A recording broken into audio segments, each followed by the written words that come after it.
So if the three of us have a glass of wine, is there differences in the way the three of us might experience that glass of wine? And then how would we find that out? So absolutely.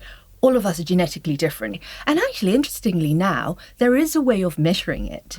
And we actually have a test called an epigenetics test. And what epigenetics is actually measuring the impact on you based on your genes. Wow. So if three of us were to have alcohol, it's going to have sort of different impact on us. Yeah. If I give you sort of my own example, where I had this test done recently, it said that I declare that I drink about 8 units of alcohol a week.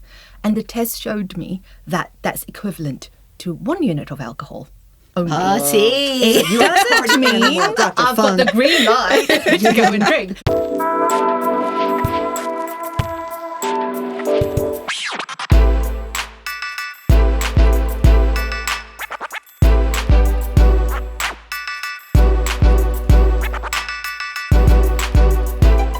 Hey, and welcome to the Forties Formula, your go-to place for insightful discussions on navigating the 40s and thriving in this transformative decade. We're your hosts, Jasmin and Amanda, two women that are passionate about exploring the challenges and adventures that come with turning 40 and what lies ahead.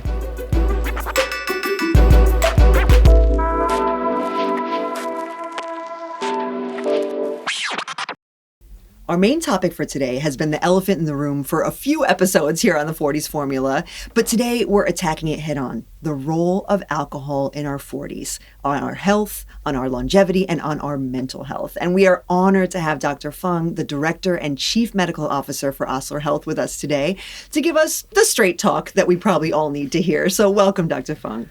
Thank you for having me, and such a delight. Good to see you again, Jasmin and Amanda. Well, I think that we got to just rip the Band-Aid off, right? Just tear it off here and now. Is there a medical consensus around a safe or even a smart level of alcohol for women in their 40s? Why don't I start off quoting you? And I'm sure you've got all the data out there, but what is considered safe? And then we can go on after that. Sure. So in Singapore, the safe number of units, or the guidelines from Singapore, is, I've got to refer here, 14 units per week for men and 7 units for women. Sure. In Australia, it's 10 units for men and women per week. And in the UK, it's 14 units for both men and women per week, spread over 3 days. So you can see it's fairly similar. Similar, but I didn't realize there were different. I'd always heard 14 and 7. I never even knew there were like regional differences. Yeah, so there's slight regional differences there. And but interestingly, in Singapore, they say women should drink less. And I think I probably will agree with that for various reasons. So that is probably the consensus out there with the number of units that is safe. Yeah, but how about smart? Right? Like, so, you know, us health-seeking, wellness-seeking, optimized wellness people, what's the right answer? Is there one? I think the right answer is what's right for you. And maybe we can expand on that later. Yeah, let's. Yeah, because, you know, getting to that limit of 14, is that safe? Is that right for you and me? I think it depends on so many other factors. So many other factors about your health, you know, your relationship with alcohol, etc. I can tell you right now, if I had 14 drinks in a week, I would be deceased. Because again, if I'm drinking 14 drinks and taking care of, you know, 2 toddlers and a newborn, it's not happening. Can I say something about the 14 units? So actually, what is probably something to be aware of is 14 units spread across several days. Yeah. So when we talk about 14 units, it's not about having a big binge weekend, having 14 units on a Saturday night and go, right, that's my 14 for the week. And that's okay. And check. Yeah, and it says 14 units, I'm fine. So actually in the UK, they actually say 14 units over 3 days. And I think that's quite reasonable. Interesting. Okay. Yeah. Over 3 days? Yeah, over 3 days. So in other words, you know, 3 days has to add up to 14. Yeah, that's still a 3-day bender for me. Yeah, I feel like that's that'd more be than way 4 too per day. much. Holy moly, I'd be dead. Hey Amanda, you know how much I love clean, home-cooked food? There's just something about knowing exactly what goes into your meal, right? Yeah, but let's also be real. Sometimes it's just not possible to cook at home with our busy schedules. I know, but that's why I've been loving Guzmini Gomez. They've taken fast food and they've made it healthy. You get fresh quality ingredients, all cooked from scratch, no processed stuff, just real food. Oh, I love that so much. So even when I cannot cook at home, I don't have to compromise on eating clean. Yep, and GYG offers everything from burritos, bowls and salads packed with fresh veggies, lean meats and wholesome grains, and no added preservatives or artificial flavours. And the best part for me is that it is fast, so you're not stuck waiting forever for a healthy meal when you're already in a rush. Yep, for me, I love that I can customise my own meal too. I'll have a burrito bowl, no rice, double protein. Yes, please. Just head to your nearest GYG or order delivery with ease through their Instagram and social media platforms at no price markups. Trust me, it is the perfect solution when you want something quick, healthy, and delicious, because clean is the new healthy. Sounds like a win to me. Now let's get back to the chat. Well, so this actually brings up a question that I wanted to ask you, which is alcohol one of those situations where the dose makes the poison, right? So the more you drink in a sitting, the worse it is? Or, kind of what's the relationship of time with alcohol? Yep. So actually, one drink takes about 2 hours to break down, and then 2 drinks actually will take 4 hours to break down, so on and so forth. So 3 drinks will take about 6 hours. It takes longer. Okay. So it's yes. So accumulated. if you have one, it breaks down after 2 hours, and that's. And there's an accumulative effect. I think that's what we're referring to. So actually, on that note, that's the advice we give, women who are breastfeeding. Ah, thank you. Yeah, it's relevant. So actually, can we drink when we're breastfeeding? Well, the answer is no, alcohol is safe for babies, right? However, if a woman's having that odd drink, it's like, yes, I can finally go out and see my girlfriends, I'm going to have one drink. That's fine if she waits at least 2 hours before feeding or pumping, or maybe even pump and dump the first one, as we normally say, because just based on that. But there's an accumulative effect. So if they're having one drink, I'll say, please go out and have a good night. Yeah. But to be aware that actually one drink takes about 2 hours to break down. Okay. What about if somebody is rehydrating? So can you sort of dilute the effects of alcohol by drinking loads of water? Does that help?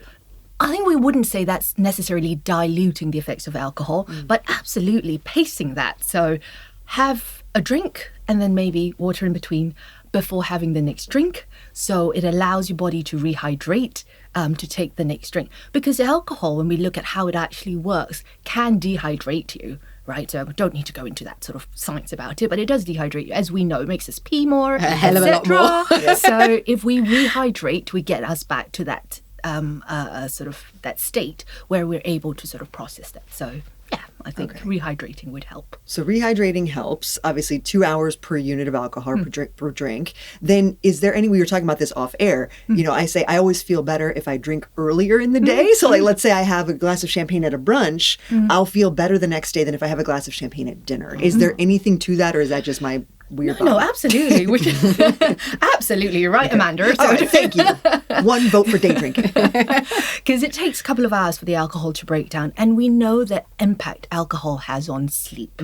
So that is why drinking during the day, you don't feel as bad the next day. Yeah, because the alcohol's broken down, it's gotten out of the system, we've peed, it's excreted, we go to sleep. It's not impacting our sleep as much as if we drank later at night. So absolutely. So what is the impact on sleep? We always hear that, right? Alcohol has an impact on your sleep. Like, what exactly is happening that is not, that is making our sleep a worse quality? Yeah. It affects your sleep quality. As you know, with sleep, we've got there's a proportion of deep sleep, light sleep, REM sleep. Correct. And alcohol actually changes that pattern that we're looking for. It affects your heart rate variability. It really affects the deep sort of resting sleep. So you actually have more disturbed sleep. And if you don't have enough deep sleep and you're just relying on light and REM sleep, you're not going to get deep sleep, good sleep quality. So Jasmin, I don't know about you, but lately I've been struggling to keep up with the grocery shopping. Between work and the kids and everything in between, it feels impossible to plan healthy meals without constantly running to the store. Oh my God, I know exactly what you mean. I feel like I've got everything and then bam, something's missing. So that's why I've started using the Meat Club. Okay, tell me more. This sounds like a total lifesaver. They deliver high quality meats, fish and fresh fruit and veggies straight to your door. No more last minute grocery runs or stressing about what to cook. And everything is top notch to help you create a healthy and balanced diet for yourself and your family. They even have a flexible subscription service too. Okay, I just had a look and that subscription service sounds amazing. You can get up to 15% off your basket, free mints for life on orders over $100. Plus, They offer over $160 worth of exclusive perks and give you the flexibility to edit your cart or change your delivery day anytime. Just head over to the Meat Club and use our code TFF12 for 12% off your first order. Just visit themeatclub.com.sg and give them a follow on Instagram at themeatclubsg for recipes, updates, and special offers. Right, now let's get back to the chat. Yeah. We went out for dinner and I had half a glass of wine, couldn't finish it, gave it to my husband. And then I noticed that my sleep was really shitty. And it was about 5 o'clock, so it wasn't super late, but it wasn't, early in the day. Yeah, Wasn't and it brunch. was a It wasn't tiny brunch. amount. Yeah, but my sleep was affected by half a glass. And my husband was like, well, you barely drank. Can half a glass have that impact on people? Or is this like an individual thing based on, the way my body works? Yeah. No, there could have been other reasons why that half a glass affected you that day. Because you may have found at other times that half a glass didn't affect you at all. Fair. It's maybe the type of alcohol you're drinking at that point, right? So different types of alcohol can have different effects on someone. Maybe,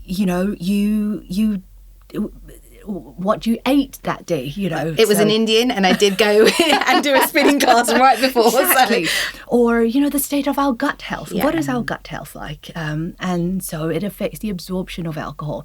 So there could have been many reasons. But if you consistently find that half a glass of alcohol is affecting you, then that probably shows you that, alcohol has quite a big impact on you. But occasionally, then it's probably so many other factors that's caused that. Is there a way to find out how, like you just said, what alcohol's impact is on you? Like, so if the three of us have a glass of wine, is there differences in the way the three of us might experience that glass of wine? And then how would we find that out? So absolutely. All of us are genetically different. So we know the processes, we know the science, we know this is what happens when we have alcohol, this is how it's broken down. But we all know that genetics all play a part. Okay. And actually, interestingly now, there is a way of measuring it. And we actually have a test called an epigenetics test. And what epigenetics is actually measuring the impact on you based on your genes. Wow. So if three of us were to have alcohol, it's going to have sort of different impact on us. If I give you sort of my own example, where I had this test done recently, it said that I declare that I drink about 8 units of alcohol a week. And the test showed me that that's equivalent to 1 unit of alcohol only. See, You Doesn't mean Dr. I've Fung. got the green light to go and drink. But I thought that was really interesting to actually, to show me the impact of alcohol on me. So there is now a way of measuring that.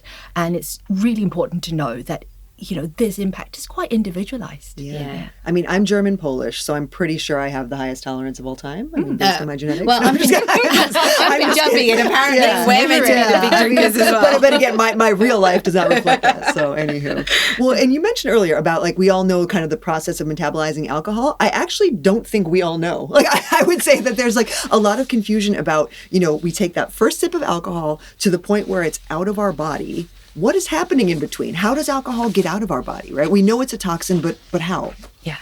So when we consume alcohol, it actually goes down into our intestine and into our gut, absorbed into the bloodstream, and it's then dispersed throughout the body. Okay. And we always talk about alcohol in the liver. I think a lot of people know that. And that's actually because there are 2 main enzymes that's found in the liver that actually goes to break down alcohol dehydrogenase. Jasmin, there is so much information on gut health out there right now. And if we as nutritionists are tired of trying to wade through the oceans of probiotic strains and supplements to figure out what's best for our families, I imagine our listeners are too. Oh, no doubt they are, which is why I love the simplicity and straightforward science of the berry, tropical, and ginger tonics from Akisi Wellness. Akisi's prebiotic, probiotic, and postbiotic tonics combine all the good stuff. Active probiotic species, real fruit ingredients, and billions of good bacteria in a drink that you can actually feel confident is what your family needs for better health. I actually love doing a quick shot of the ginger tonic to get my anti-inflammatory benefits after a big workout.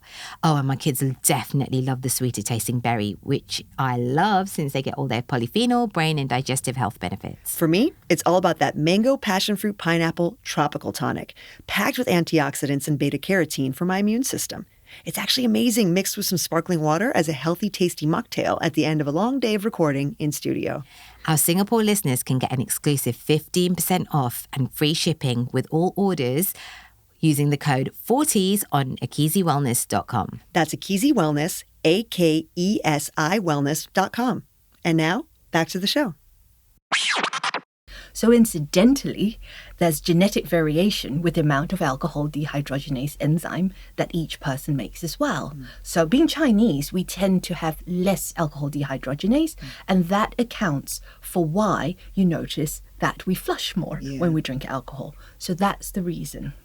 So alcohol is broken down in the liver primarily, but it's also processed in other parts of the body. So alcohol has to, then in the bloodstream, it gets carried around the body. So it goes off to the kidneys, for example, and needs to be excreted. That's where we pee. Yeah. And in a more complex way, we know that alcohol dehydrates us because there's another process that's going on in the kidneys that makes us pee more as a result. Alcohol is also excreted in the breath, which is why, when we've drunk alcohol, you can actually you say, oh, I know you've drunk alcohol because I can see it. You sure That's can. where it's excreted as well. It's also excreted in sweat. So these are the ways that alcohol gets excreted. Actually, I just want to go back right at the beginning to say, and I said right at the beginning, alcohol gets into our small intestine. That's actually a really important point because our gut health has a big impact on how alcohol is absorbed. So whether it's optimizing your gut health, it may reduce the absorption of alcohol. So maybe that allows alcohol doesn't impact our body as much, or it's very well absorbed, in which case it gets around the system. So our gut health actually impacts how alcohol affects us as well. On the flip side of that, though, let's say we have a healthy gut and then we start drinking more and more, can we actually kind of harm our gut health with alcohol? We can, because too much alcohol is probably going to disrupt the balance in your gut health. Yeah. I mean, gut health, as we know a lot about it now, it's about having the diversity. If you just give one thing to it, it's not giving the diversity, is it? Yeah. And it's probably more of a disruptor if you have too much. Yeah. But diversity, so a little bit of everything. Yeah, a little bit of it, even alcohol. And it's funny that you say that, because it makes me think of, like, when I say more and more, right? I do think a lot of women in their 40s are kind of like, I would say women in their 20s are drinking a lot, and maybe less so. I feel like the Gen Zs don't drink as much. No, That's my perception. I agree. Yeah, the Gen Zs are healthier. Great job, Gen Zs. Please undo the damage of the millennials. But so they're not drinking as much. Let's say we did. In our 20s. Yep. Then come along the 30s. A lot of women have kids, go through pregnancies, are trying to be fertile. So there's maybe a little bit of a dip there. And then come the 40s and people got small kids. They're taking care of elderly parents. Maybe their social life is picking up because their kids are growing up and they have more time again. And then they're find themselves drinking more, right? For women who think they need alcohol, they want more alcohol, how do you encourage them to think about the role of alcohol in their lives? How do you help them create boundaries that are, healthier around alcohol? I think, first of all, the thing about alcohol is not bad. I don't want to vilify alcohol, right? So there are many reasons, and I think there are also positive reasons why women are in their 40s, busy life, young children, sandwich generation, lots of responsibilities, work, etc., have alcohol. I think there is a social impact. Okay, let's, hanging out with our friends, right? That actually has a positive impact for our psyche and our mental health. Actually, at this point, I'm going to actually bring in the 6 pillars of lifestyle medicine, because that's actually how we like to talk about our health and approach our health. So that is exercise, nutrition, sleep, mental wellness, positive social connections. That's the key that we want to bring in here. And of course, no smoking, we know that, and minimize alcohol, which is what we're talking about today. So if you look at these 6 pillars in totality, we're not just talking about, for our health, what we're doing with alcohol. We need to look at the positive social impact that our life needs to have a balanced approach to health. We need to look at social connections as well. So, and we need to look at mental wellness. So for women, is that because alcohol gives them that pleasure? Does it allow them to go out and hang out with their friends? Does it give them that, on a Friday night, we go, right, it's Friday now, it's the weekend, I'm going to have a drink. That may signify the start to a weekend, which allows them to relax. That's actually a positive thing. So let's look at, women, let's look at what's my relationship with alcohol? What does that do to me? How does that make me feel? And some of that positive effect actually shouldn't be, underrated. Yeah. And looking at sort of the 6 pillars of lifestyle medicine, we tend to get people coming in who see us because they'd like to lose some weight. And then one of the first things I find they say is, can we still drink alcohol? What would you say? Can they still drink alcohol if they're in a process of trying to lose weight and make better lifestyle changes and choices?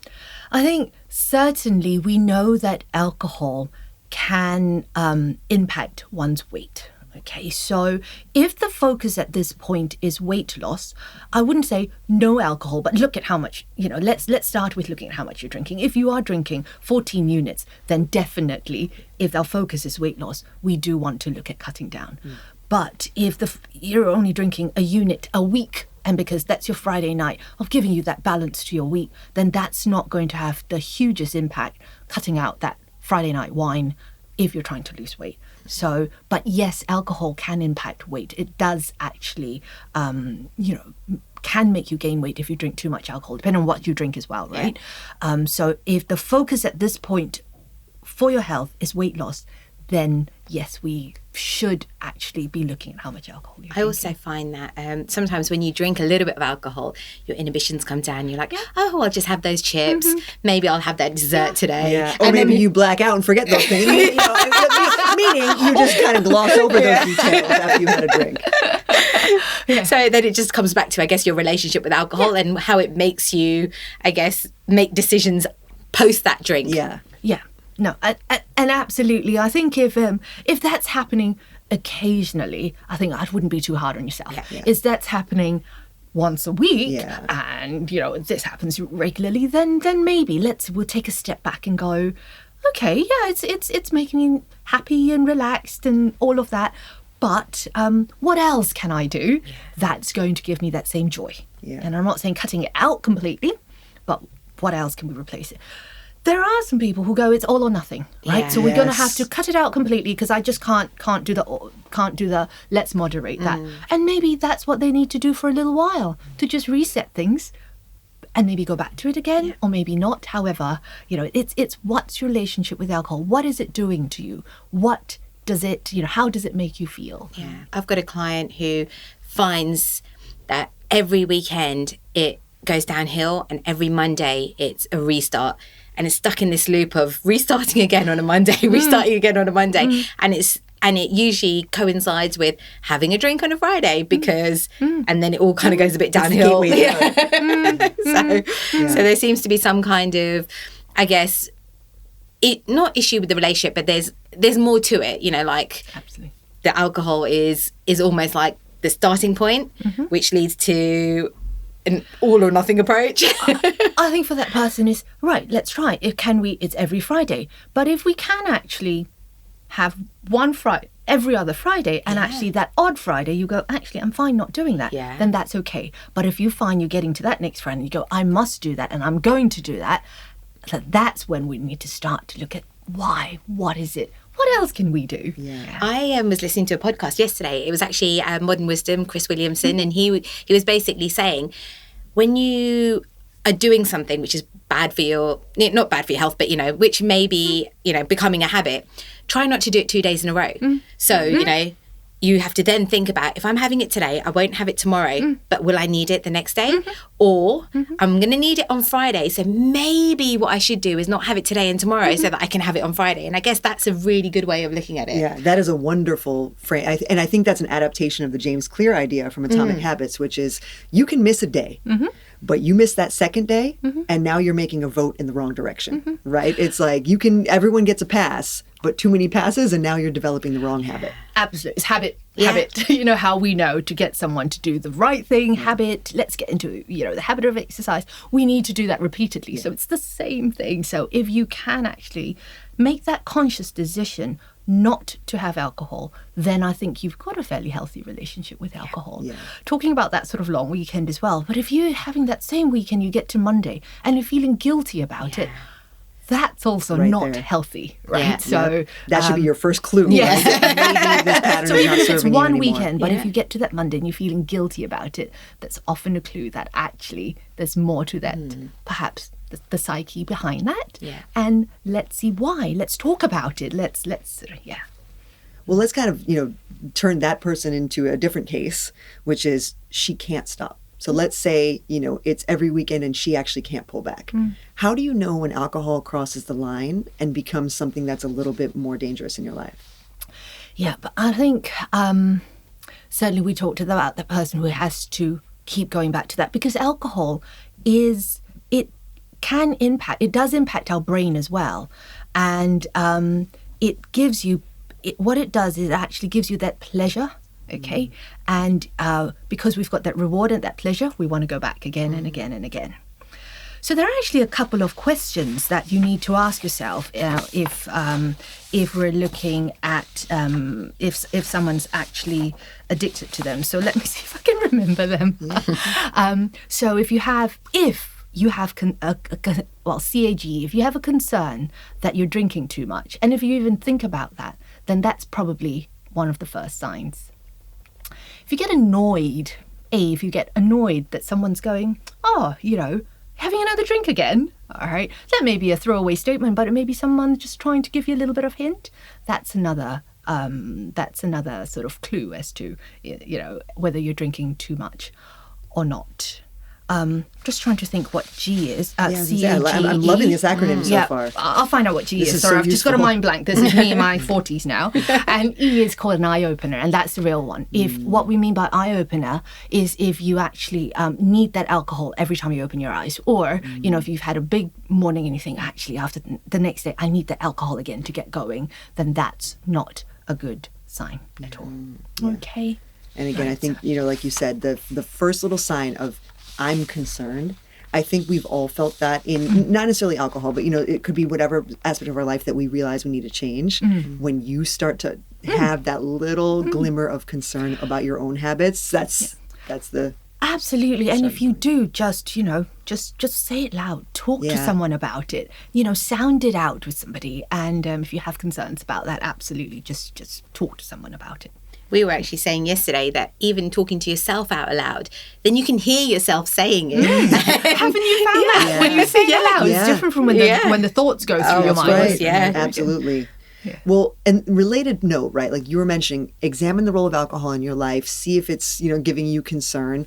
We were given this statistic on our very first episode of the Forties formula that women in their 40s are the most depressed, meaning this is the most depressed in terms of, depression prevalence decade for women. Do you think alcohol interplays with our mental wellness? Is this something that is contributing to us being in the most depressed decade of our lives? And do you think that drinking has long-term repercussions on our mental health? Let's start off with how alcohol works, and I mentioned it a little earlier. It does work. It does actually give you pleasure. So release dopamine, makes us feel happy. And that's not a bad thing. We need dopamine, all right? We need dopamine. We need dopamine in our happy pot, as I call it. So alcohol can do that. But it's also a reward. So if we're in that, we've got that relationship with alcohol where it becomes a reward, then that could actually be not as good a thing. We also know that alcohol can actually have blunt our emotions. So if that's too much alcohol. So if it's blunting our emotions, then we're not actually being real about how we're actually, feeling about things. We may have something that's difficult and we really don't want to face that. So we're going to use alcohol to try to blunt how we feel about that. Then that relationship with alcohol is not good. So that's where it can impact our mental health and mental wellness, because we're not actually addressing, how it's making us feel. We may feel anxious about something. We don't want to face that. We don't like that feeling because it's an uncomfortable feeling, but we're going to use alcohol because it blunts our emotions. So yes, it can impact our mental health and our mental wellness in that way. But that's usually, probably drinking too much alcohol. But if we don't have the capability to say, or the ability to say, right, this is how it's making me feel, I'm going to do something about it, then that's probably when it gets too much. Yeah. I used to find that as a 20-year-old who, when I drank too much, I would actually be a bit too emotional. Were you a weepy drunk? I was a weepy drunk.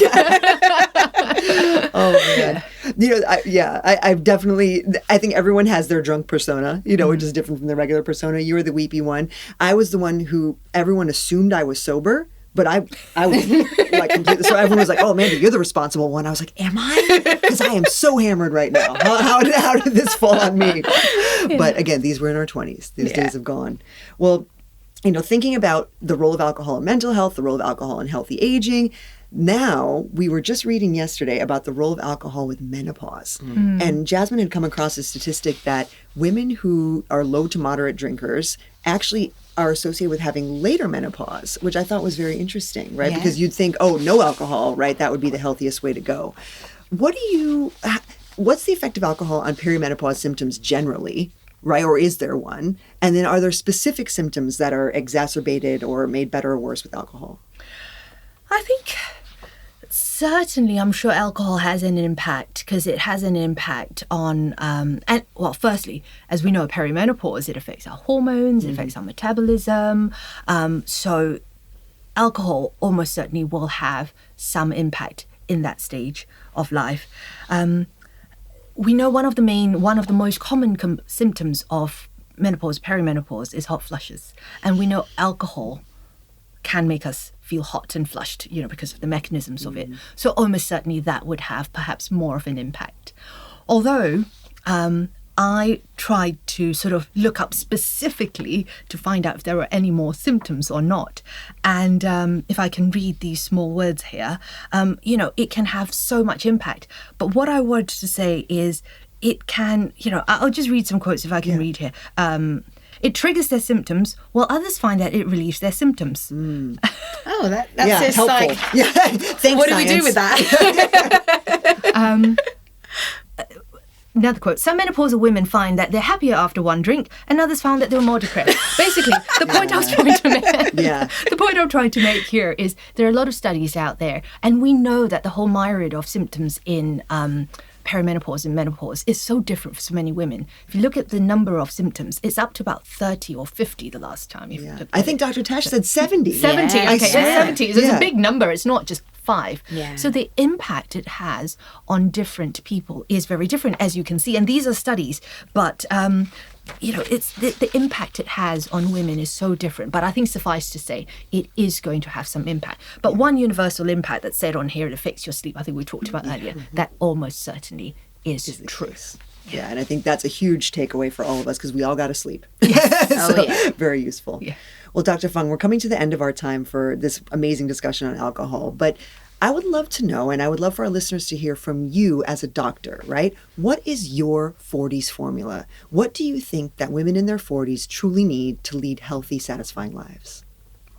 First of all, I want to say, actually, I love my 40s. Yeah.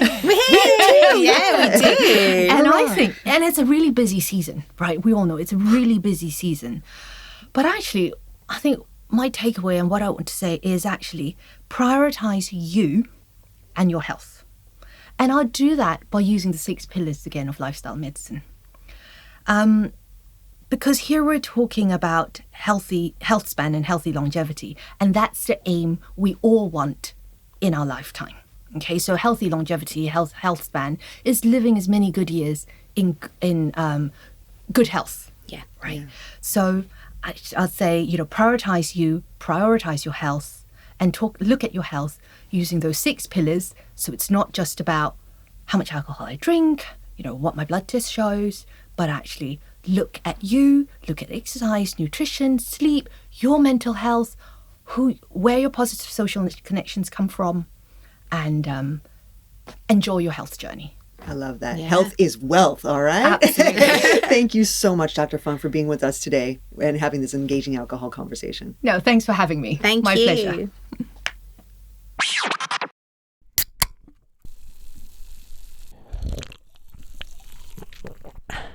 After talking to our amazing guests all day in studio, we need a good drink to refocus, and let's be honest, we could use a dash more energy too. Oh, I totally feel that, but so many energy drinks out there are packed with sugar and so much caffeine that you end up crashing hard. That's actually why I switched over to FloJo, Asia's first productivity drink.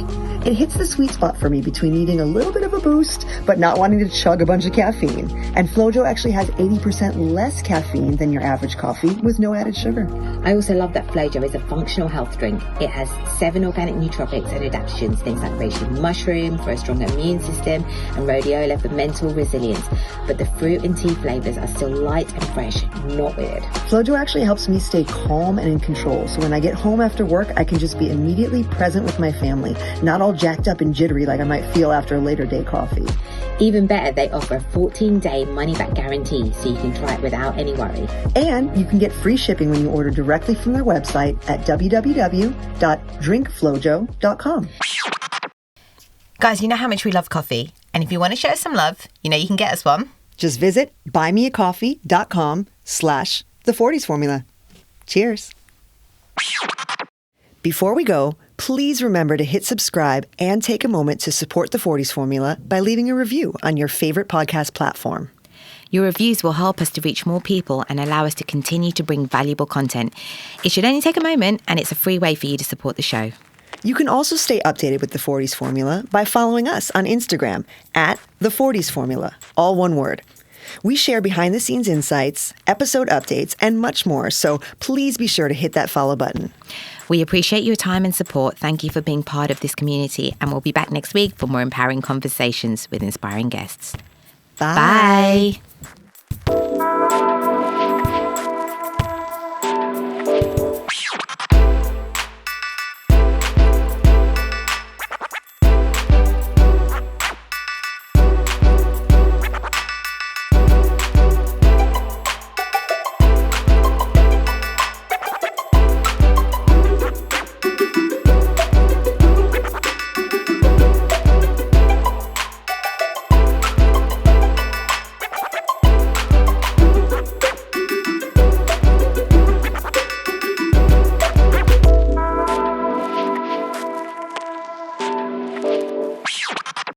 Thank you so much. That was great. Yeah. I can't do the sciencey bit. That's totally fine. Yeah, but no worries. And again, we can always, cut in and out if Yes. if they're shuffling the papers or whatever. Yeah, just no take worries. that out. Yep. No, I mean, that was fun. Thanks. well, thank you for joining Yeah, us. that was That's right. really, really I'd like to helpful. get a photo of us in blue. Yes, That would be because we amazing. wardrobe I can't coordinated believe we're all today. in blue. Yeah, Initially, you Got said the blue and memo. black as well, didn't I you? did.